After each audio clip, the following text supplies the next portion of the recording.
guys, purpose of this video is going to be talking about a basic device that can provide a little bit of PEP or positive expiratory pressure. As we're getting into lung expansion and bronchial hygiene, a lot of these devices are both going to incorporate PEP. This particular device that we're going to get into, we're going to talk about the EzPAP and then the AccuPAP. Both do the same thing, a little bit different functionality. The EzPAP, the true EzPAP, was kind of the original device that follows this premise. The AccuPAP is kind of a little bit of a cheaper, more generic knockoff, so to speak. Both do the same thing, just a little bit of a difference in piecing them together, and some different steps you kind of got to follow here. So we talked about lung expansion, and ultimately we can either encourage the patient to make their pleural pressure more negative, or we can do something that can provide a positive alveolar pressure. So the EzPAP, and I'm going to talk about actually the AccuPAP here first. So this is more the cheaper generic knockoff version compared to the EzPAP. These particular devices, all right, as we have a patient breathing on this, we're actually going to provide a positive alveolar pressure on exhalation. So that is going to open up the lung. So that is the main mechanism here. Things like in spirometry and stuff, we were trying to manipulate that transpulmonary pressure gradient by having them pull their diaphragm down and make that pleural pressure a little more negative. So the downside of this particular lung expansion device, and some people say it's got a crossover for bronchial hygiene because it can force air underneath the secretions. I look at this more for lung expansion. The bad thing about this is you do need a compressed gas source for this to work effectively. All right, so that does not have to be oxygen. It could be room air. Okay, you may not find a room air flow meter at the hospital anymore, but if you do, it's great. You can leave them on their oxygen therapy while they're doing this, and you don't have to worry about disrupting their oxygen therapy if you're taking them off the device for a second or anything like that. So if we're going to run it off oxygen, which I am going to do here now, or I'm going to pretend I don't have a room air flow meter, it's fine. They're going to get a lot more oxygen than what they need. We'll get into the flow rates and things like that here in a moment. But the thing you got to remember is sometimes, man, this can get a patient worked up and they start coughing or they need a breather. You just got to keep in mind that you're maybe taking them off of oxygen therapy, and if they're getting a really prolonged break, you want to make sure you get their nasal cannula hooked up. So I have another video that talks, actually shows me walking you through this competency, but it doesn't really explain how to use the device. So that's the main focus here, okay? So with this particular device, whenever you get it, you have a mouthpiece side. All right, you can also hook that up to a bacteria filter. We could rig it up to hook on a resuscitator mask, a lot of different things. We could rig it up to do it on a back side of a T-piece for an old school Misty Max neb. So a lot of different options here. I'm going to put my mouthpiece on. So ultimately, I'm going to inspire normally, kind of a little bit of a, good breath in, not maximal inhalation or anything like that. So nice breath in. As I keep my lips sealed around this mouthpiece, I'm just going to actively exhale out, okay? Can't be passive. I need to squeeze that air through with a little bit of oomph, but it shouldn't be like a maximal expiratory type maneuver or anything. So the air that I'm blowing in is going to shoot into this little tube. This little nipple back here, I'm going to slide simple oxygen tubing going into my flow meter, regardless if it's oxygen or air. Those two gases are going to collide inside of this thing, and they're going to compete for escaping. If you look really closely, there's little exhalation ports here that gas can escape from, okay? So if you think about it from a resistance standpoint, it's creating a little bit of expiratory resistance, and as all those little collisions take place, we're generating a back pressure. All right, so this back pressure is what we're going to achieve at the alveolar level, and that's how this the mechanism behind this is meant to work.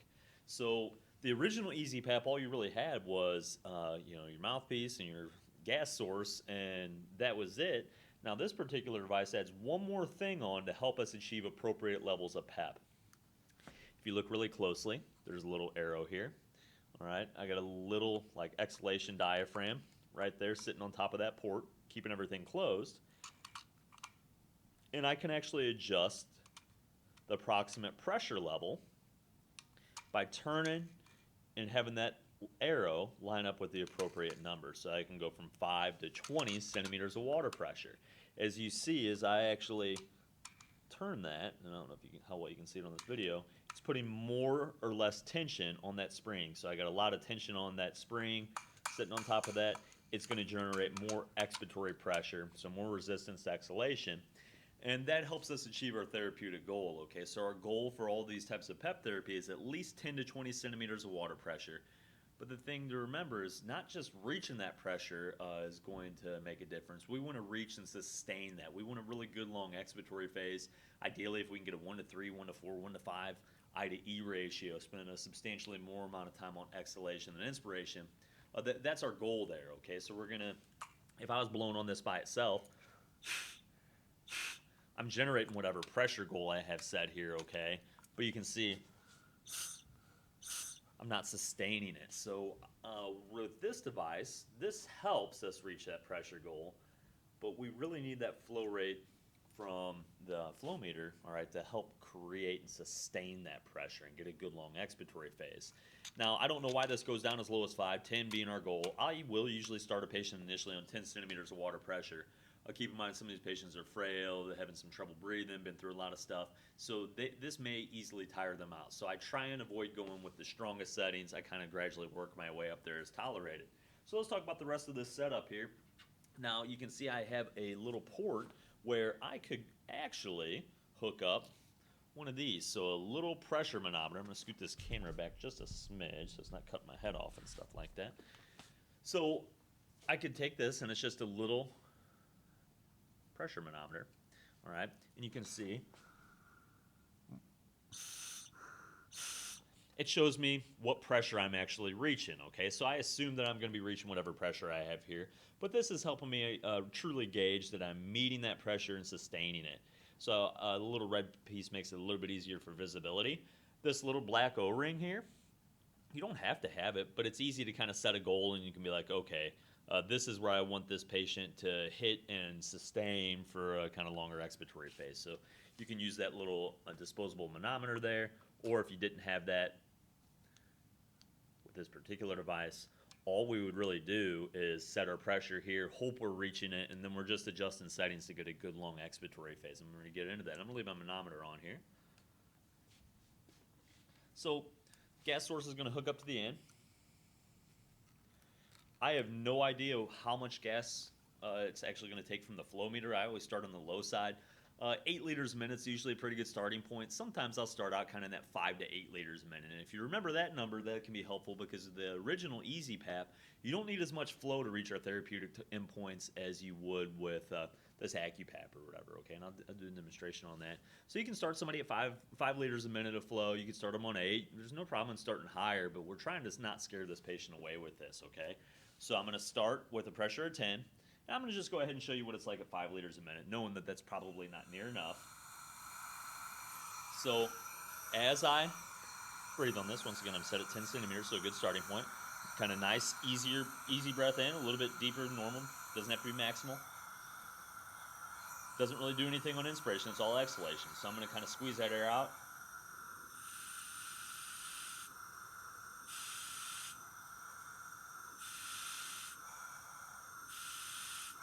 So you can see I'm reaching my pressure and come up really close.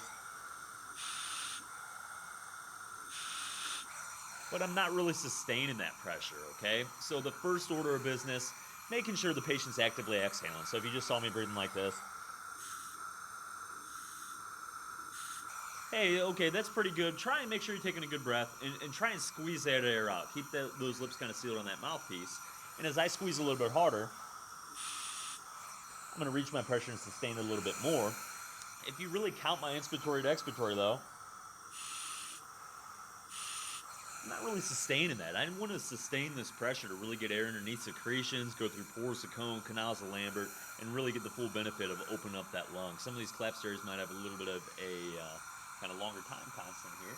So once I make sure it's not the patient just having poor technique, watch what happens. I'm going to do a drastic increase. I just go up on the flow rate a little bit here, a few liters at a time, 2 or 3. I'm going to go from 5 liters and think about my expiratory phase up to 15 liters.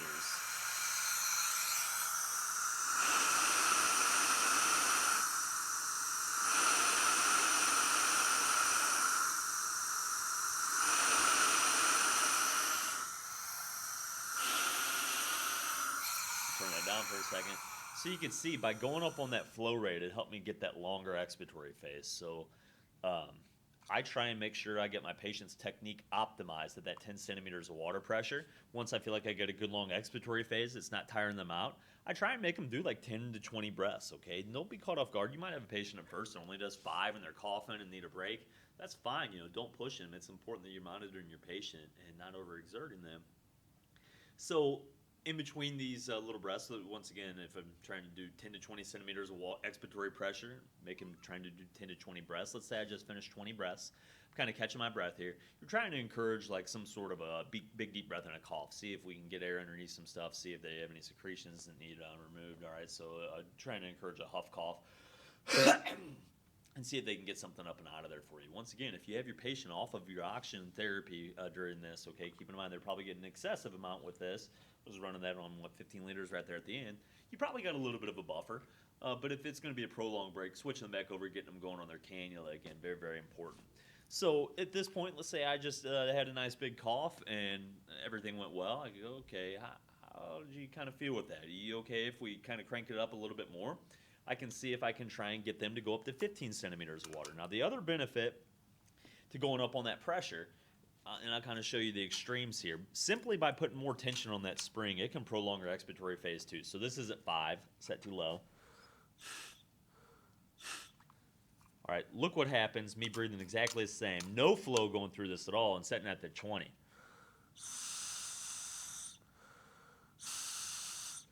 The reason we try and adjust the flow rate and optimize the patient's technique at that initial kind of low 10 centimeters of water is to make sure that we're starting them out at kind of the low end of normal and not overexerting them or anything. And then if they tolerate 10 centimeters well, we can go ahead and we can go up to 15. We can go up to 20 and kind of see how they do.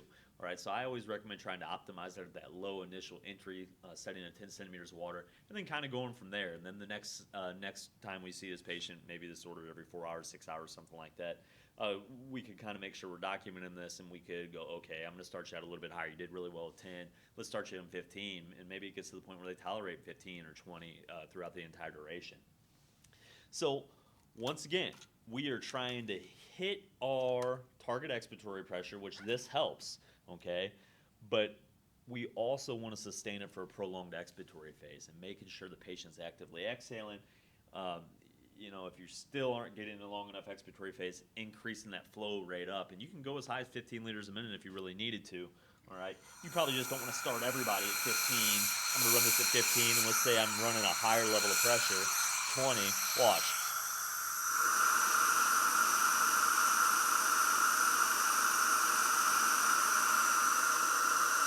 Really hard to blow through, all right, and that would tire me out. So kind of watching your patient, not overdoing it, making sure you're getting that good long expiratory phase, and making sure that you can try and get 10 to 20 breaths in. We don't want to overdo it and make it where they can only get 4 or 5 breaths because we're running the flow meter too high. It's all about making sure we're following and kind of watching that patient and knowing how to adjust things to get a proper expiratory phase. So that is the AccuPAP. All right, so I'd be all done. I'd do my follow-up assessment. I try and do like 3 to 5 sets of that if I can. If a patient will tolerate it, the more they do it, the better. All right, and then in between each set, while they're getting a little breather, we would go ahead and encourage that cough, all right, and then kind of document all of our findings. So this is the original EzPAP. So you can see the original EzPAP. I'm not saying there weren't some other PEP devices out there, because there were. This thing's been kind of busted up. You can see I don't have any spring-loaded valve. If I recall correctly, this thing uses a gas physics kind of flow concept called the Coanda effect, and it still is just our air is mixing with the gas coming from that flow meter, and it's competing to go out through this little port here, okay? So this is a little more effective even without that spring. I'm going to go ahead and put a pressure manometer on there, but once again, if you did not have the manometer, you can still run it.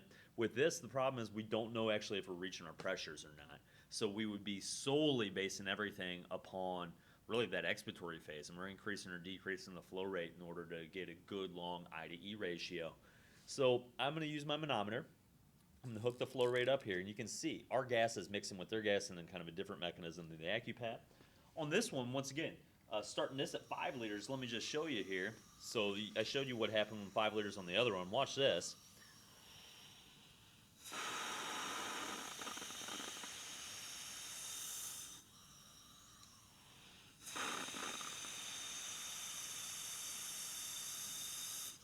So you can see it doesn't take as much flow rate on the original EzPAP to get a good targeted pressure or sustain it. Whereas, watch what happens if I run this thing at 15 liters a minute. Even without that expiratory spring,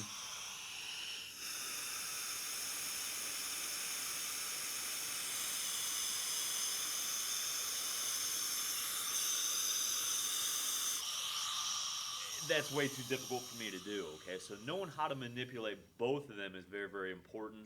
Just because this doesn't have the spring-loaded valve doesn't make it any less effective. Honestly, it's easier to reach the target PEP and a good long expiratory phase with this device, right? It doesn't seem to require as much effort on my behalf or the increases in liter flow from the patient. Aside from the setup, all right, and the lack of the spring-loaded valve here, this one would be the same instructions, nice breath in, kind of slow, active exhalation out with your lips sealed, and we're trying to have them do the 10 to 20 breaths with a slight pause in between. And if we can complete that, 3 to 5 cycles, that'd be great. And as kind of pointed out in my other video, where I actually do this on Lindsay, all right, our program director, so make sure that you're doing a pre and post assessment as with all this, and make sure you take time to kind of think about the contraindications and things that can go wrong as we start putting positive pressure in a patient's chest. I hope that helps, and I'll do another one for the bronchial hygiene side of PEP here.